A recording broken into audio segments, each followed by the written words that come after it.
So ngayon po, standard board siya. So nakuha pa natin sa 25 mga idol yan po. So lagi ko naman sinasabi, once na standard pa ito, wag mo paparebor ng 50, sayang. For example, yung standard nito, ginamit mo ng 10 taon. So ngayon itong 25 or magagamit mo ulit ng 10 taon yan. So isang TMX 155 na naman mga idol ang dinala sa atin dahil ito sobrang ingay mga idol. So pakinggan nyo. Okay. So TMX 155, pakinggan nyo mga idol, sobrang ingay oh.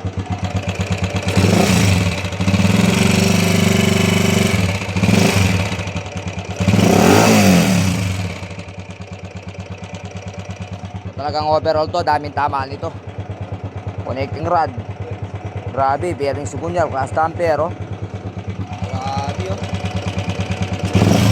Grabe oh, daming tama, okay. Overhaul, lapit nang matapos. So ito, daming sira nito. Yung sobrang ingay ng makina na to, grabe.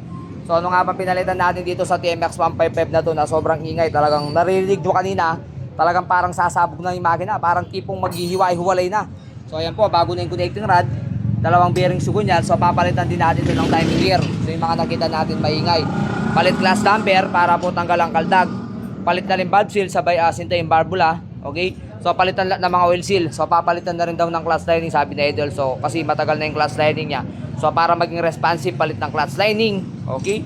Alright, so yun. So update ha. So ito yung sobrang ingay kanina. Ito yung talagang grabe mga idol ha. So ngayon pinareport na rin natin. You know? So ngayon po, standard board siya. So nakuha pa natin sa 25 mga idol yan po. So lagi ko naman sinasabi, once na standard pa ito, wag mo paparebor ng 50, sayang. For example, yung standard nito, ginamit mo ng 10 taon. So ngayon itong 25 or magagamit mo ulit ng 10 taon yan. Okay, so for example, pina-50 mo yan. So reborin ulit yan. So magiging 75 na agad. Oh. Sayang yung 25 bore na gagamitin mo ng ulit ng 10 taon. Okay? So ito yung sa dahilan kung bakit sobrang ingay siya mga lodi. Yan po, nakita na natin. Okay, so dating may kinain yung gear nito mga idol, no? Grabe po, nagkanda bungi-bungi oh. Ayan po. Okay.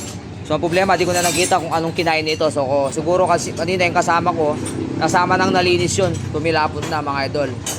Okay po, so kung may tama tong cam gear, panigurado may tama din yung timing gear. Okay.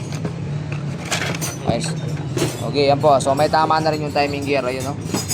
Alright, so pati connecting rod mga idol. So yung connecting rod hindi pa naman totally grabe. Yun nga lang ito dahil ito yung na-rebore na. Sige.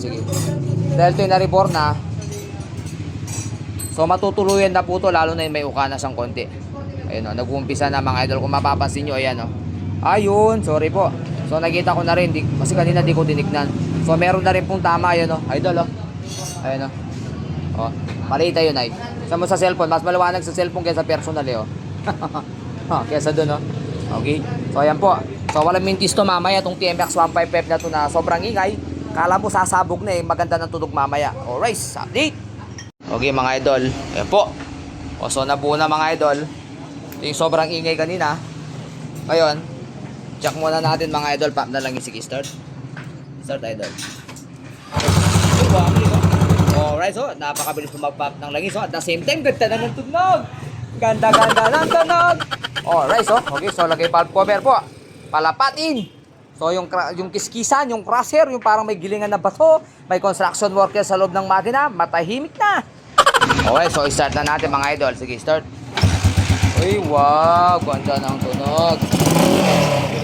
Bitaw tambutso, bitaw. Alright, so maingay na lang po tambutso. Kasi yung labi ng tambutso may konting damage na. Okay? Pero yung makina, pakinggan nyo naman mga idol oh. Napakaganda na po ng tunog.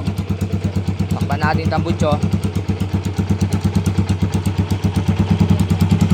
Yun oh. Swabe oh. Alright, sunod natin.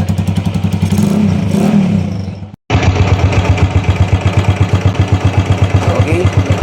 So TMX 155, pakinggan nyo mga idol, sobrang ingay oh. So isang TMX 155 na naman po napatahimik natin idol. Okay? Alright idol, niisip mo yung gastos? Alright.